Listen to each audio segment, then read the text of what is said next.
Welcome to Deer Productions, the channel for videos about all your favorite horror media. I'm DanCat33, and today we'll explore the story of Audrey Drew, the main protagonist in Bendy and the Dark Revival. In 1929, Joey Drew and Henry Stein founded Joey Drew Studios, which produced animations featuring their characters such as Bendy, Boris, and Alice. Early on, Henry abandoned their work to spend more time with his wife. Years later, when the studio started to fall apart, Joey blamed Henry's departure for his mistakes. Using the ink machine, a device developed by the Gent Corporation to make living cartoon characters, Joey created a cartoon world, where he tormented his own version of Henry. This world is where most of the Bendy series takes place, and is referred to as the Cycle. Luckily for Joey, he met Allison Pendle, the voice actress for Alice Angel. She managed to see something good in Joey, and thanks to her, he began to see the world with better eyes. In the Cycle, Joey gave Henry an angel of his own, to always provide hope. This being the good Alice, also known as Allison Angel. After this, he decided to make something new, a family. After many failed attempts, he succeeded, using the ink machine to create an almost human daughter, who was bright and kind, that being Audrey. Sorry for spoiling the big plot twist early on, but after all, this is a story video. Now you may be wondering, what happened to all those failed Audrey attempts? It's best not to think about it, but one of them does appear in Bendy the Ink Machine. The first game in the series lets us experience the cycle from the perspective of the replica Henry, as he tries to escape the studio. At the end of the game, he uses the end reel to defeat the ruler of the cycle, the Ink Demon. This causes the cycle to reset, and Henry is transported to Joey's apartment in the real world, where he briefly talks to an old Joey, before being sent back to the start of the cycle, and repeating the events of Bendy the Ink Machine all over again. In a post-credits scene, we see the ink machine in Joey's apartment with some ink sound effects present. A little girl then asks her Uncle Joey to tell her another story. A note from Joey in Bendy in the Dark Revival reveals this girl was a failed attempt at creating Audrey. It seems like some time after Bendy and the Ink Machine, Joey successfully created Audrey. The previously mentioned note in Bendy in the Dark Revival elaborates on their time together. Joey says Audrey is more precious than any piece of art, and for all the evil that's come from him, Audrey is finally something good. She fills his heart so much that it overflows. He knows he doesn't have much time left, so every moment has to count. Joey says that the previous versions called him uncle, but he's proud to have Audrey call him dad, because she's truly his daughter. In Bendy in the Dark Revival, the player can discover memories scattered throughout the cycle. Each memory has a description, two of which strongly imply these are Audrey's items. An alarm clock description says there's not much time, so every second together is special. This could possibly tie back to Joey's note, where he said there's not much time, so every moment has to count. The description for the milk carton also mentions that adding some chocolate makes it an enjoyable snack for both young and old, which could be referring to Audrey and Joey. Most importantly, upon collecting all memories, you receive the achievement Self-Discovery, strongly implying these are Audrey's memories. These don't have any crazy story significance, but they're still worth discussing. We learn that some of Audrey's childhood toys were a chipped coffee cup, a paper airplane, and an adorable rubber ducky. Another memory is of a baseball, signed by Bud Lewis. And it's implied this was a gift to young Audrey. Never thought she was a baseball fan, but okay. A can of oil mentions many road trips and Sunday drives, possibly to the park. As a men's fashionable hat refers to a summer stroll in the park. Judging from the fact that this is a man's fashionable hat, I assume it belonged to Joey. The most disturbing revelation from these memories is that Audrey likes hot dogs with only mustard on them. Don't get me wrong, hot dogs are great, but putting just mustard on them is nasty. The crayon memories mention encouraging a young mind to grow, and it seems like they did just that. Audrey grew up to become a talented animator, but in 1971, Joey Drew died, and as a response to this trauma, Audrey blocked out her memory of the past. Still, her talent got her a job at Archgate Pictures, a company owned by Joey's friend Nathan Arch, who purchased the Bendy brand after his death. Unfortunately for her, Nathan's son, Wilson, is a stinker. Having grown tired of living in his father's shadow, he sought out something to help him live up to his father's legacy. Luckily for him, Archgate Pictures took the old Bendy items from Joey's apartment, which includes the ink machine. Wilson recognized the machine's potential and eventually entered the cycle. He made creatures known as the Keepers, scientists and guards who captured the Ink Demon and repressed him into the smaller form of Bendy, neutralizing his powers. With the Ink Demon powerless and the Keepers doing his bidding, Wilson took control of the cycle, changing the script from Bendy and the Ink Machine. allowing the world to evolve since it wasn't constantly being reset. 211 days later, on June 18th, 1973, the events of Bendy and the Dark Revival begin, starting with Audrey working at Archgate Pictures. In her office, we can see the art that the real Henry gifted to Joey, and an Employee of the Month plaque, showing just how talented Audrey is. However, her devotion to her craft has led her to working late, but luckily coffee exists to keep her going. She might have bigger issues than overtime, as if she admires herself in the mirror too much, there's a jump scare. There are a lot of fun Easter eggs in Bendy and the Dark Revival that I'll mention in this video. As Audrey goes to get some coffee, she gets spooked by the empty studio and a mysterious Bendy cutout, referencing the first chapter of Bendy and the Ink Machine. Who put this here? Who put this here? The culprit behind this callback is Wilson, who hides in a closet as Audrey gets into an elevator. Before it can descend, Wilson jump scares her and immediately makes her very uncomfortable. So, it's been really nice this past week. Just beautiful. Gorgeous. To make matters worse, the elevator breaks down, stranding Wilson and Audrey in the Joey Drew exhibit. They enter the Ink Machine room, and Wilson asks her to retrieve the items corresponding with the pedestals. Players of Bendy and the Ink Machine will likely recognize this as the same ritual Henry repeats in Chapter 1. After collecting all these items and turning on the power, Wilson shuts the door, and ink starts to flood the room. He tells Audrey to come find him, before dunking them both in the ink, transporting them into the cycle, and delivering an awesome title card.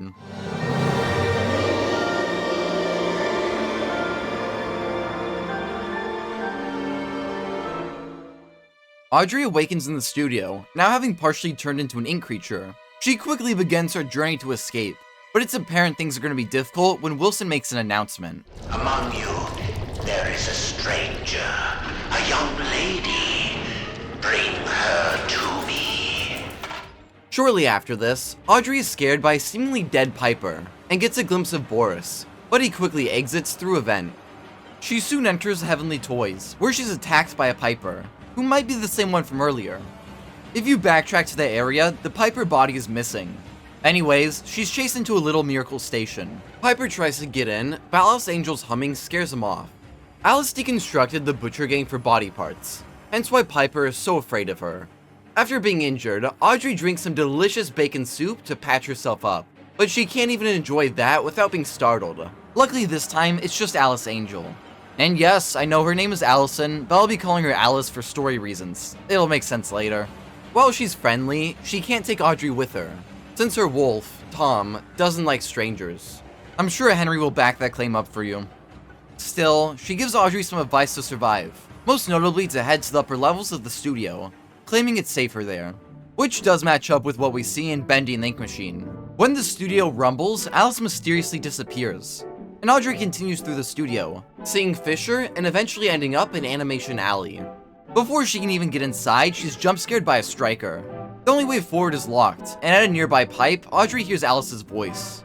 The angel tells her to find a gent pipe to break the lock, and when something nearby shakes the room, Alice again tells her to find it. Luckily she does, but it's impaled through a lost one, and the room's entrance is too dark for Audrey. In a kind of stupid decision, she decides to restore the room's lights before going in. Come on Audrey, I know it's dark, but now we're just wasting time and putting yourself in more danger. Proving my point is when lost ones begin to appear around Animation Alley, forcing Audrey to run and hide to avoid them. My favorite one is the chef guy. Who's out here? Kitchen's closed. Anyway, to restore the lights, she has to find a bulb for the power panel, and weirdly enough, it's in a cake. Well, happy birthday to me. With this, she illuminates her path forward. After ripping the gent pipe out of the lost one's stomach, she has to fight a couple of them. Now she can finally continue into Animation Alley. But upon entering an ink-flooded room, something super weird happens.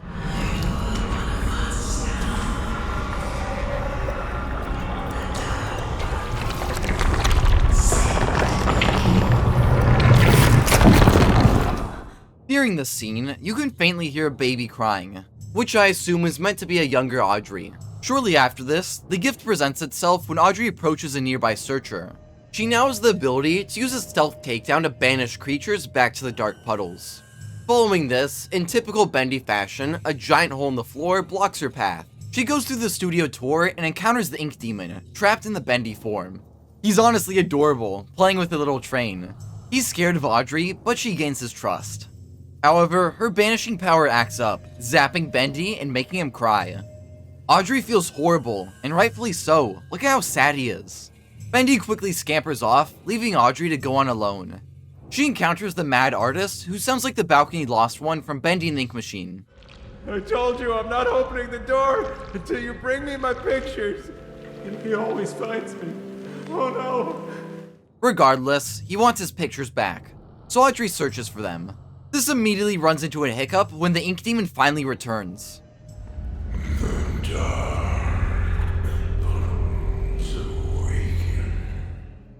It's explained in the game's archives that Audrey zapping Bendy actually released the Ink Demon from that form.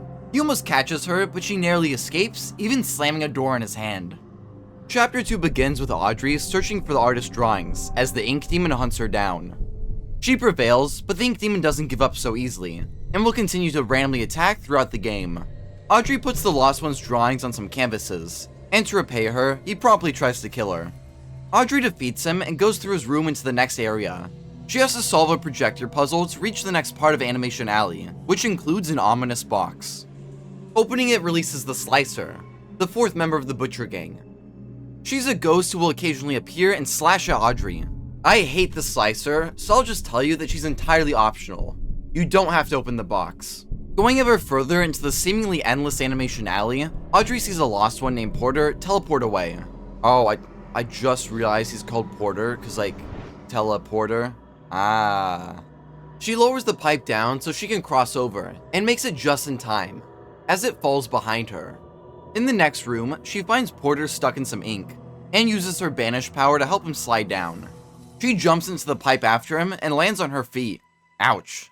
Audrey and Porter exchange names, but he doesn't like hers. Nope, don't like it, doesn't suit you. I'll call you Bobby. To thank Bobby for her help, Porter passes his power to her. It's implied by some writing on the wall, and by Wilson, that these powers are somehow connected to the Ink Demon's own power. My signal prevents you from using those devilish powers of yours. Anyways, Porter tells her not to die and teleports away. That was weird. Weird or not, Porter's power allows her to teleport around, and get past that hole in the floor. However, the door is locked, so once again, Audrey has to search around. She enters the employee locker rooms, and finds blueprints for a gent pipe upgrade. This gives her the ability to open all the gent security doors. Before she can leave the locker room, she's ambushed by searchers, slug-like creatures who swarm her. She flees them, and with her upgraded gent pipe, she can finally leave Animation Alley and enter Artist Rest, a place Joey created for the studio's workers to relax, although they mostly used it for gambling and parties. To continue further, she has to move the hoist so she can teleport to a ledge.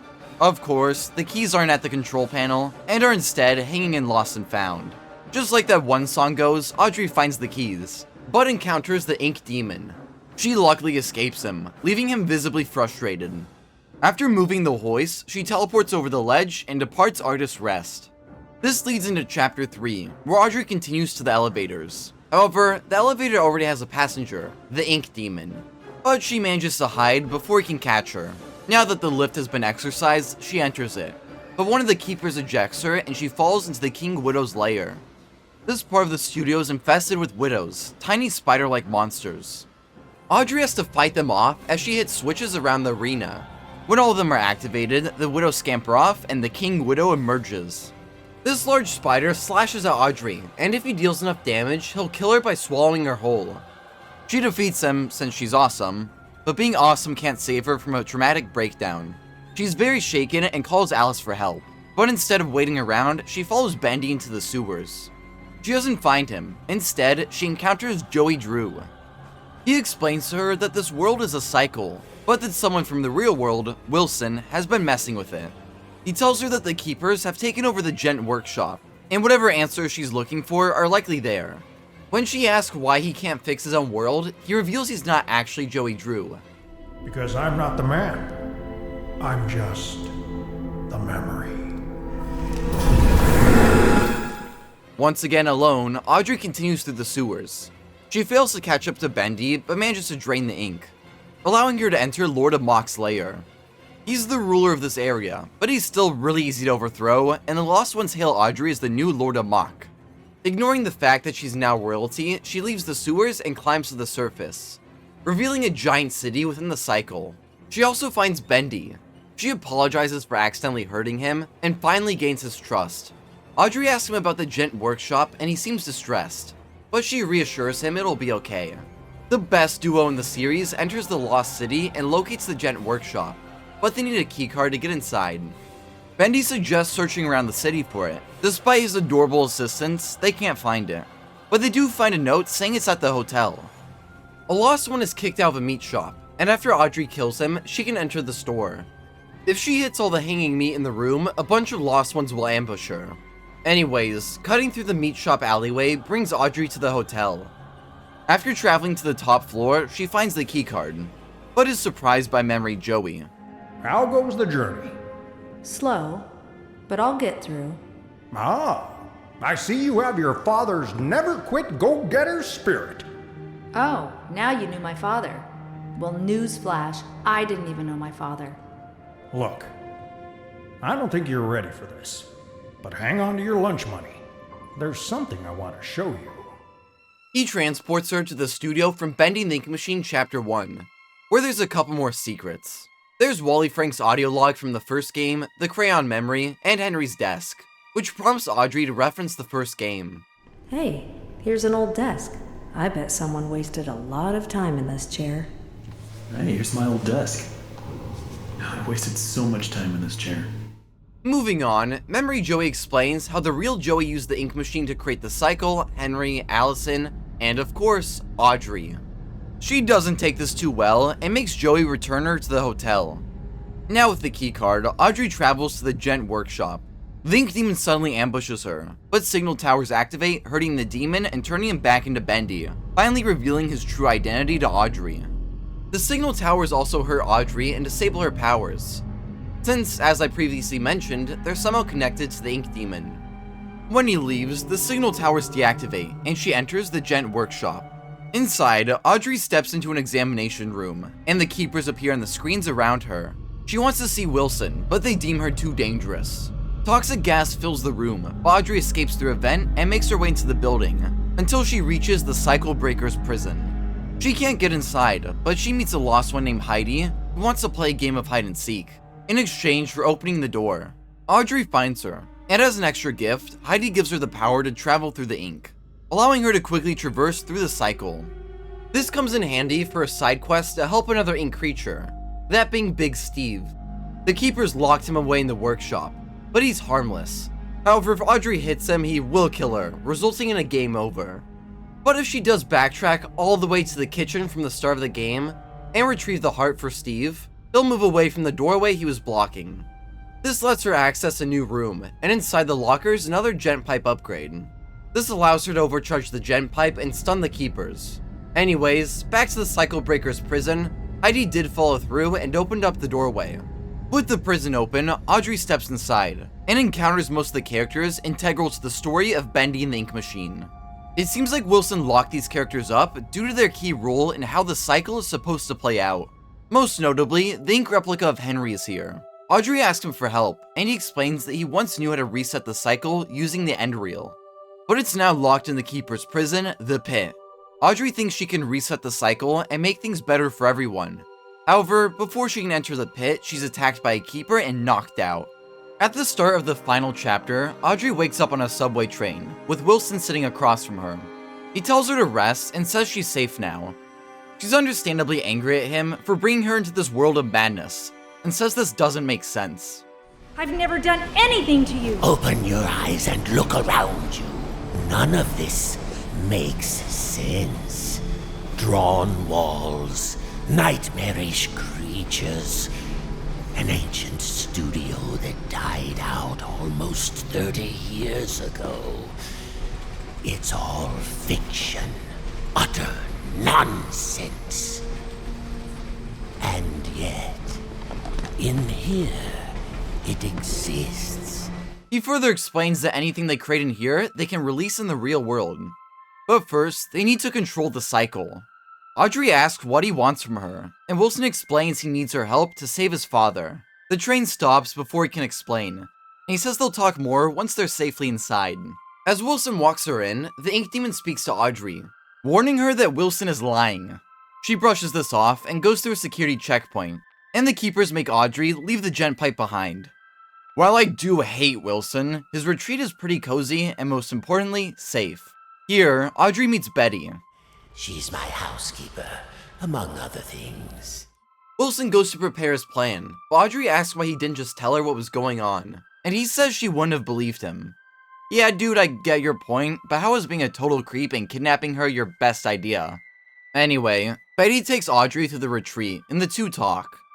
Afterwards, Betty leaves her in a pretty fancy room, with a recipe for a drink to help her sleep, but it's missing Gilson. She finds a Gilson fish named Harold. After playing a tune to make him sleep, she snatches him up. You can't get away from me, you little stinker. Hello? I forgot the Gilson again, didn't I? And there's some already ground up in the kitchen too. Oh, and maybe you could put Harold back in his tank. He does so hate the dry air.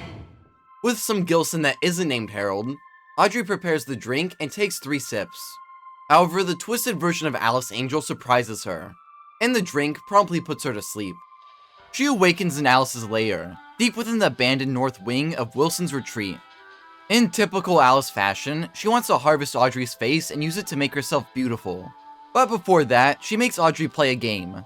She has to solve a riddle about a group of animals, featuring a bear, rabbit, chicken, and fox. Sounds familiar. An incorrect answer threatens to fry Audrey, but she wins, much to Alice's chagrin. Being the sore loser she is, she tries to shoot Audrey with a Tommy gun. No one humiliates an angel. No one! Now hold still, honey. This is gonna hurt. She avoids becoming a bullet-filled corpse and opens her doorway behind Alice. Audrey tries to banish her but gets caught, and both of them end up falling to the floor. Alice nearly kills her, but the other Alice stabs her, mirroring her death in Bendy and the Ink Machine. Audrey thanks her for the rescue and finally meets Tom. She now understands why Alice doesn't like being called Alice, and now that she knows who the angel is based on, she suggests calling her Allison. Now the nerds in the comments can stop telling me I'm calling her by the wrong name. Anyway, Audrey explains to them that Wilson has a plan to kill the Ink Demon, but Allison is reluctant considering all Wilson's done. Audrey convinces her to help, so they go to gather up all their allies. They leave Audrey to make her way back to Wilson's retreat. Since the Ink Demon broke into the North Wing a long time ago, it is very high security. So Audrey has to sneak past a bunch of keepers and break back into the retreat. Once she gets back, Betty asks Audrey if she can grab some food from the market. Similar to the Slicer, this is totally optional, but it does allow the player to backtrack to the city. After that very long distraction, Audrey finally reaches Wilson's lab, where he warns her that at the point of no return. Before the game's finale, let's discuss a couple more Easter eggs. In the Gent Workshop and Alice's lair, you can find 2 halves of a ticket to a concert at Artist Rest. Collecting both of them and backtracking there will give Audrey a front row seat to the Lost Ones rocking out, although she's a little confused. Okay, yeah, and that totally makes sense. The next Easter egg we'll be discussing is the insane ending. If Audrey collects all of her father's books and sits in a chair leading to Wilson's lab, she's transported to a padded room, and is dressed in a straitjacket. Some people think this implies the whole game is Audrey being delusional or she's locked up after the events of the game. But I don't know, it just seems like a really goofy Easter egg. Speaking of goofy Easter eggs, at this point you can find cutouts of the Meatly, one of the game's developers. What the heck is this? Back to Wilson, he explains that to defeat the Ink Demon, they'll need to create a new powerful deity to rule the cycle, and Audrey makes it clear that they can't repeat Joey's mistakes. All of the factors must be perfect. The right design, the right science, and the right soul. At last your purpose is revealed, Audrey. This is why you're here. With your soul inside him, my creation will live forever. Yeah, it turns out Wilson's still just a stinker. And in a parallel to how the game started, Wilson grabs Audrey and begins to drag her into the grinder. However, this time she fights back, hitting Wilson and pushing him in, where he's quickly shredded. His soul is accepted, and Audrey delves into his lab where she finds the ink machine. She pulls a switch, turning on nearby signal towers and starting up the ink machine. Thanks to his dirty soul being used, his cartoon creation, Shipboy Dudley, is a horrific monster. Audrey fights him, and after disabling the signal towers, she uses her powers to banish Wilson, which momentarily phases Dudley. But he grabs Audrey, and in a shocking twist, he tears off her legs. Before he can finish her off, the ink demon attacks. He's now in Wilson's retreat thanks to Audrey deactivating the signal towers. He quickly defeats Shipboy Dudley by tearing out his throat, and he drags him into the ink as Audrey passes out. When she comes to, the ink has now engulfed the room, and the ink demon approaches her. It's time. Your road is broken. You have nothing. You're without purpose. Your very existence was a terrible lie. But I will make you strong. I will make you meaningful. It's time. With no other choice, she merges with the ink demon, turning them both into Beast Bendy. Luckily, Memory Joey appears with the end reel in hand and comforts Audrey. I'm scared. I don't know what's happening. The past doesn't define you, nor the present. In the end, all those years ago, Joey Drew finally succeeded. He created life. But Audrey, you're so much more than that. You were his family, his daughter, my daughter. And I love you so very much. The ink demon ignores the sweet moment. He grabs Memory Joey and murders him. Audrey screams in anguish, and with that having pushed her over the edge, she's able to take control of their shared body. Piloting Beast Bendy, she grabs the end reel and goes on a rampage through Wilson's retreat. The ink demon summons his followers to attack her. Arise. Destroy this treasure. But luckily, Audrey's allies arrive in a very chaotic finale. The ink demon tells her this realm is his, and the cycle will continue. But she simply says they'll have to do better next time. Using the projectionist's head, she plays the end reel, defeating the ink demon by resetting the cycle. This returns Audrey to the real world, where she takes control of the cycle, making life better for everyone inside. She briefly reflects on her strange identity. But as for me, I'm the first of my kind. Born of ink, but living in flesh. Joey's world is escaping into ours. So, what's next? Who can really say? Bending the Dark Revival includes a post-credit scene of Gent retrieving the ink machine, leaving its next adventure unclear. The CEO of Gent, Alan Gray, is mentioned multiple times throughout Dark Revival, and Wilson even says he's been asking about the ink machine. So I assume he's going to be our next big bad. He'll likely start experimenting with the cycle, which isn't good for all the characters inside the realm. With the machine being taken from Archgate, I'm unsure if Audrey will be able to rule the cycle. Hopefully she returns to fight Gent, maybe even with the assistance of Bendy. The two will probably stick together in Bendy 3, since Dark Revival ends with them together in the real world. I can't wait to see how the series ends. Because outside of what I've discussed, I honestly have no clue what's going to happen. For now, those are all of Audrey's appearances, but I'm sure we'll see her again in Bendy 3. She's a fantastic protagonist and a huge upgrade from Henry, who I like, but often found lacking personality and being way too silent. Audrey talks throughout Bendy in the Dark Revival, and has a fun, yet determined personality. Really hoping she has a major role in Bendy 3 and any future installments. If you enjoyed this video, please subscribe, like, share, and consider supporting us and our future projects. You can do this by buying a super thanks on this video or joining our monthly membership. Special thanks to current member, Shaun toit. Becoming a member gets you a ton of cool perks like shoutouts in our videos and descriptions, custom emojis and badges next to your name, exclusive updates, priority replies to comments, and if possible, you'll be the first to see our newest videos. Thanks for watching, and check out some of our other videos.